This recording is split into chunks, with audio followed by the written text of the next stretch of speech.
Hello and a very good morning, everyone. How are you doing today?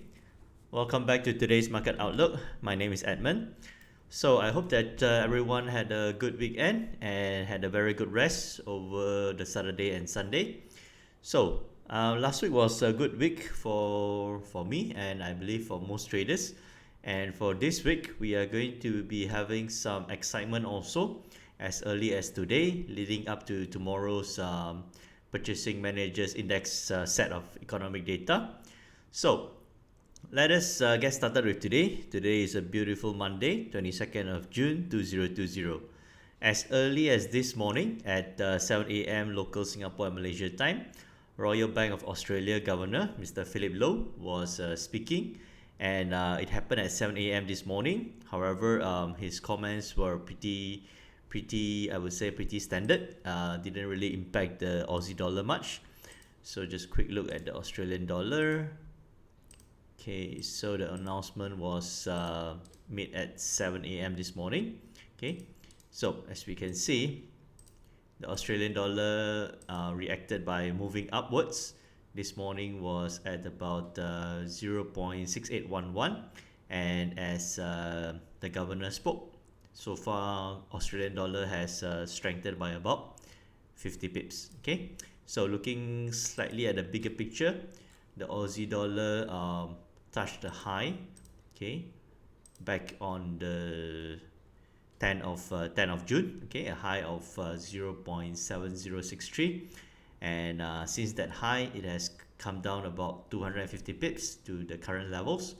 And of course we can see that the Australian dollar was having a very good support at 0.6800 levels, and it is also trading within this channel. Okay, so that is for the Aussie dollar this morning. And later on today, no major data, but rest assured that the UK markets will still be operating along with the US markets later on in the evening.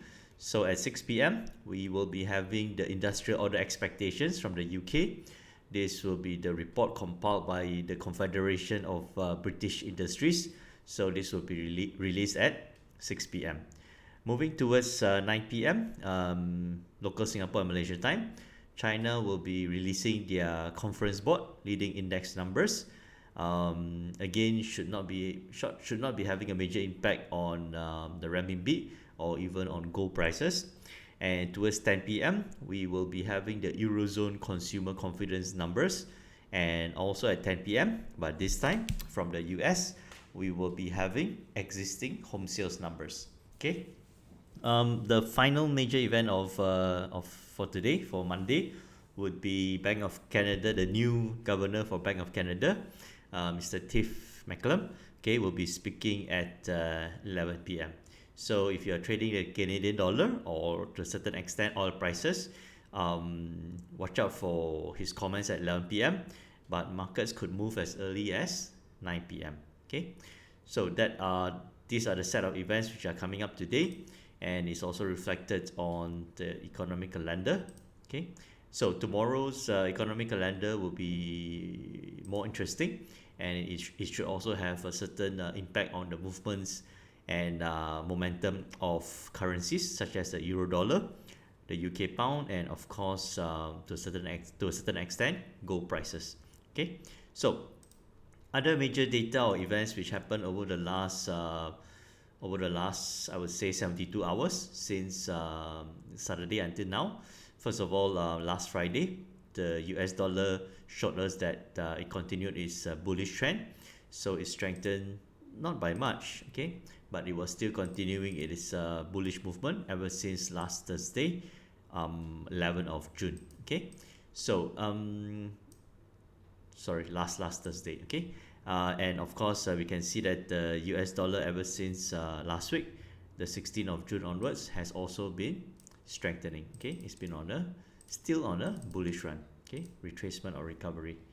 So the major issues that arose since 2 weeks ago was the spike in coronavirus cases, especially in the US, Brazil, and in the last few days in Germany itself. Okay, so currently currently, especially from the US, especially states like Florida, Texas, and Arizona, they have seen a large spike in the new coronavirus cases, and to a certain extent, this has caused some concern in the financial markets in the sense that there could be a possibility that further lockdowns or restrictions may be implemented again on these US states. Okay, so other minor data which was released on last Friday was the UK retail sales data.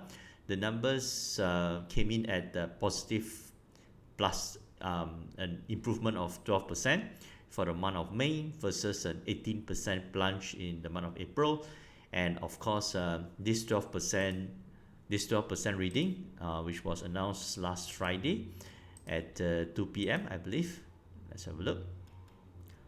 Yes, here it is. Retail sales last Friday, June the 19th of June at 2 p.m.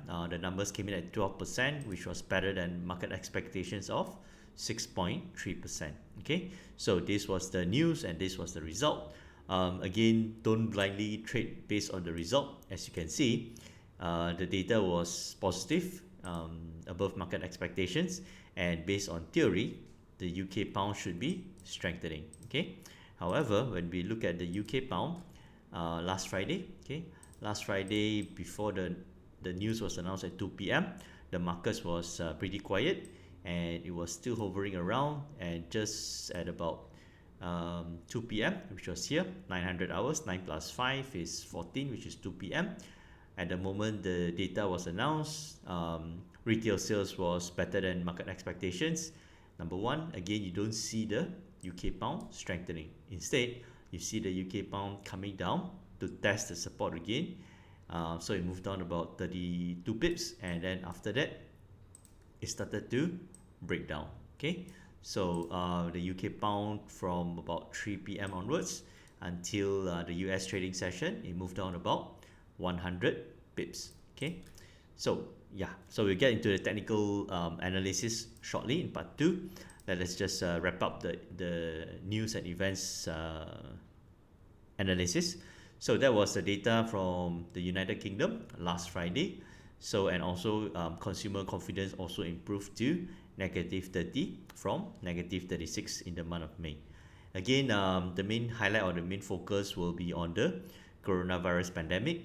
As of today, 22nd of June, there are close to about 122,000 fatalities or deaths in the United States alone, and the worldwide numbers are about 9 million infections worldwide in every single country around the world. And of course, the worldwide death toll, believe it or not, is coming close to 500,000.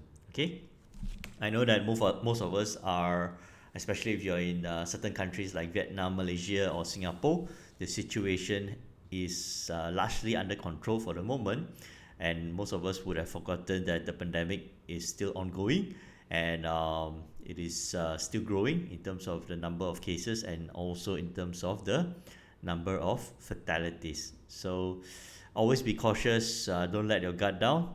We need to still be focused and be very cautious, and work our way towards overcoming this pandemic. Okay, so please continue to be careful, be vigilant, and of course be safe. Okay, so let us move on to the technical charts analysis.